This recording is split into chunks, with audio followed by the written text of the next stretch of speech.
Hi, everyone. Welcome to another episode of My Healthy Story. My name is Mandi Palmer. I'm a holistic certified health coach.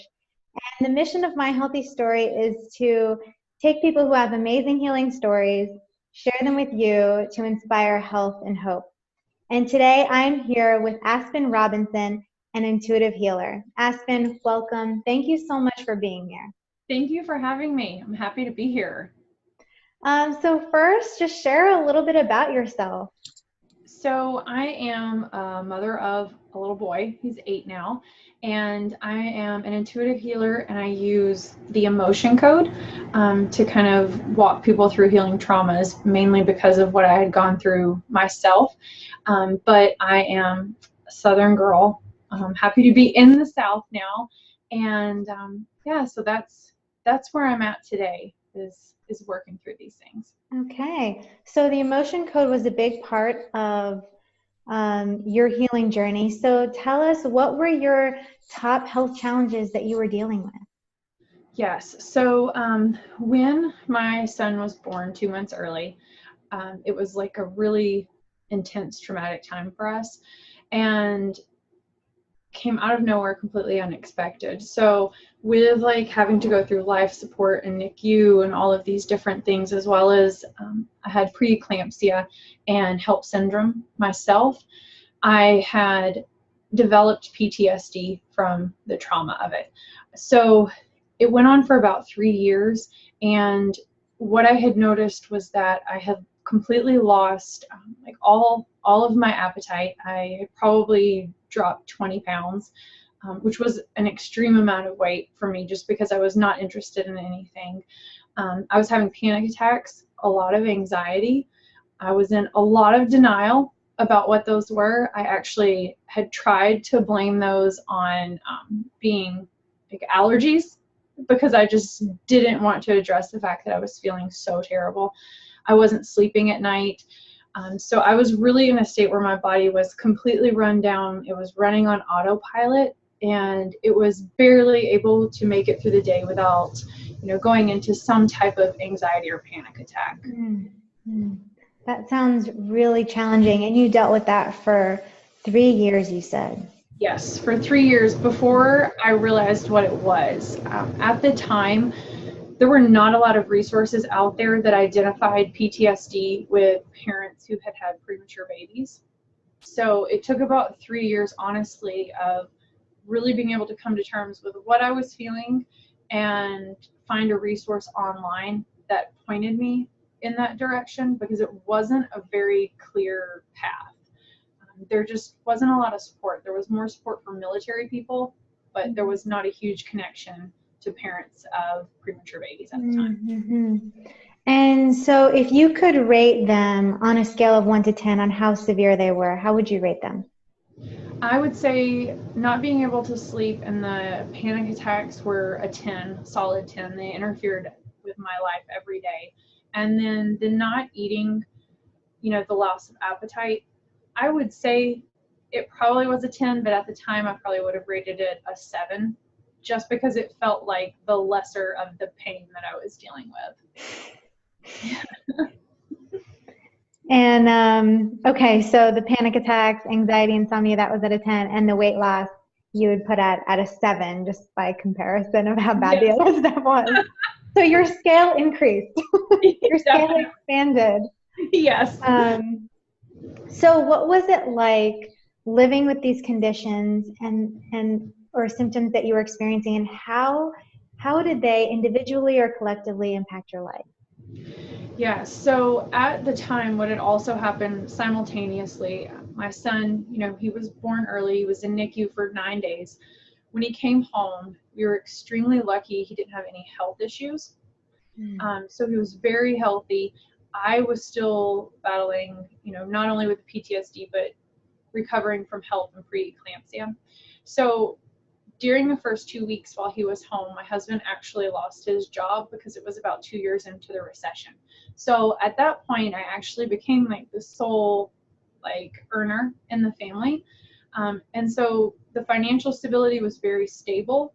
I had a very good career, but I was covering up everything that I was going through with working. So I was working about 14-hour days, and there were a lot of days where I would just work until like 1 in the morning, or I get up at 6 and start working. So I was not able to really be present for anybody because I just couldn't. If I was present, I had to feel what I was going through, and it was easier to not feel it and just keep ahead of everything. So I didn't feel like I was drowning, basically. So that I really disconnected from myself and from everybody to survive it. Mm-hmm. Yeah. Wow, that is really interesting. That makes so much sense. I think that a lot of people can relate to that. You know, having these issues, but having the responsibility of working and needing to bring home the money and and just swallowing it down. Yes, because it's really hard to make time to heal yourself when you're responsible for everybody and everything. Mm-hmm. So at that point, go ahead. Oh, sorry, your sound went out a little bit, so I thought you were done talking. I was gonna say, so what did you try that failed you? Was there a point that you realized that you needed to do something and maybe started trying some things? Yes. So originally, not being super familiar with like energy work and healing and how all of that worked, I did try to like go it alone. I tried to like reach out to people to talk through it. I tried to tell my story. I really tried, I think, all of those things where we try to connect and get people to feel what we're going through. And I did have people who supported me, but what I realized was that there was no amount of talking that was gonna like move me through this, because it was not something that I needed to process in that way. It was just a lot of trauma that was stuck in my body. So I kind of went back and forth for 3 years trying to figure out, like, maybe if I just work, maybe if I acknowledge that he's safe now, or we're all safe. You know, I tried to work through all of those things where you really look at like journaling and, you know, meditating, and it just did not move me through what was still stuck in my body. Yeah, it sounds like you were working through things, everything you possibly could in your conscious mind. 100%. And that was not enough. So was there a moment where you knew that you had to do something different? Yes. There was a particular night where it was about 2 in the morning and I was in bed, and it was one of probably 300 nights where everybody else was asleep and I was awake. And that was when I realized that there really was something serious going on, and it wasn't postpartum, because I think a lot of times it can get mixed up with that when you're dealing with this. And I went online, and that's when I identified that there were people in similar situations dealing with PTSD from this. And when I realized that that's what it was, and that was the severity, it was kind of like I had to identify it, and then the pieces clicked together. So when that happened, I remembered a friend who had done EFT, so the tapping on the meridians. And the first thing I did that morning when I woke up was to contact somebody that did EFT and schedule a session. So that was the first step I took with energy healing, to actually try and move some of this. Very cool. And so when you tried EFT, how did that work for you? So when I went in, they had me rate it, like on a scale of 1 to 10, how bad is your anxiety right now, your panic? And it was a 10. And then they asked me, I thought this was a really weird question. They said, how much do you want to release? And I was like, well, 100%. Who doesn't want to release 100%? And they were like, well, you'd be surprised. And so I did the session. It was like an hour of tapping. And when I left, it was a 2. And it was like my entire world changed at that point. I realized that I also was still holding on to about 10% of it, of just the panic and the anxiety, because I was afraid to let it go.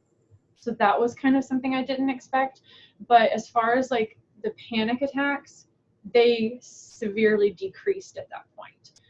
So that was the first time that it took just one time trying the right thing, and it was like an immediate difference in my life. That is awesome. And how many sessions did you do of that tapping before?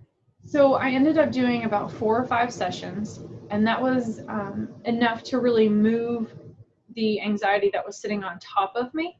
Mm-hmm. It helped me move through some of the PTSD. It didn't fully heal it. That was something I found later, but it helped me calm it down enough so that I could get on with my life. There were big decisions I needed to make in my life at that time, and I couldn't see them because I was so afraid. So this was something that helped me to really like calm down physically and emotionally so that I could see where I needed to go next. That's wonderful. And where did the emotion code come into play here? So I would say it was probably about 3 years after I started the tapping, I realized that there was still a piece of it that was not quite gone, because with PTSD, it triggers your safety. So you never fully feel safe because your brain gets locked in that fight or flight. So I started looking for new ways to kind of help move that last piece. That's when I came across the emotion code. And that was a way to identify with muscle testing what trauma was keeping it stuck there and at what age, which, I mean, that was everything, because when you are dealing with traumas that come from different ages or inherited, you can't see them all the time. So this was like definitive proof of where it was coming from, what age it had happened at, and like how I was being triggered. So that was when I really started to move through some of the bigger pieces of it that I couldn't quite get a handle on. And from there, what happened is I realized that you can measure it with the emotion code, like the percentage that it's affecting you, like where it started. Because what was really interesting was after I got certified was that you can have PTSD trigger like I did in your 20s, but the actual event that created it was somewhere in my teenage years, and it was a particular event around 17 that actually started it. So it had been like an undercurrent all those years, and just I didn't realize, and I never would have connected that without the emotion code. Right. It's really interesting. I've had sessions like that before in something else called NET, neuro-emotional technique. And it's really amazing what can pop up, something in your childhood that you never would have thought would be connected to what you're experiencing today in the present moment. Yeah. So that's really awesome. So you got into that deeper healing, even through tapping, you knew that there was still something else there. Yeah. And the emotion code helped you get those deeper layers. So, let's see. So that helped. I guess it was the tapping that helped with the loss of appetite. Then was that earlier on, or was that emotion code too? It was the tapping helped get the initial anxiety and panic attack down to where life was manageable, because it was not manageable. Nothing was manageable when the panic attacks were that bad. So that helped get all of that down. And I think that was what set the groundwork, honestly, for being able to look at it, like what was causing it, because it was almost like you had to remove the anxiety and the panic around the situation in order to be able to honestly look at where it had come from and to heal those bigger pieces. Because it's really hard to work on healing, big traumatic events in your life when you still have all that anxiety that's triggered all day, every day. And so how would you rate all of that today on a scale of 1 to 10? So I have finally let go of all the pieces of the PTSD. It took work, but that's completely gone now. And my anxiety, I don't have panic attacks anymore. I haven't had those in a while. And the anxiety is down. I can tell when something starts to trigger like another type of anxiety now, because I'm so sensitive to it.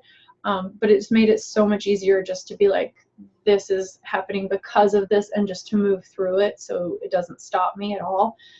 But I would say everything really is back to a normal level now, all the health stuff that's going on. That's awesome. That's really awesome, Aspen. So what would be your advice for other people going through a similar situation? What would you like to tell them? What should they know? I think, especially when it comes to families who have dealt with premature births, don't make light of it, because it is a very serious trauma that you've lived through. Even if your baby is perfectly healthy like mine, and there were no side effects that you could see physically, it is really, really important to look at how that could have changed the way you view your life or the way your health is. And that when you look for ways to heal, it's important to look for where it started, because you can take care of the anxiety that's going on right now, but unless you can really get to like where it originated, it's going to be hard to fully heal that. So I think to really look at types of energy healing or other ways of healing where you can get to the core root of it, that way you can just heal it in your life for good. But I think that's the most important part. Right, because even another somewhat traumatic event down the road can trigger the same type of thing, and there you are in the same boat again. 100%. Awesome. Well, that is a really amazing story. I loved hearing about all of that and your experience, and I'm so glad that your baby was born healthy and that you're doing so well now today. Thank you. So Aspen, thank you so much for being here. You all can learn more about Aspen at augustknoxnomad.com, and I'll put the link to that. And remember, she is an intuitive healer and certified in emotion code. So if you're looking to heal any of those types of emotional wounds, she's definitely the person to go to. So thank you all for joining me for another episode of My Healthy Story.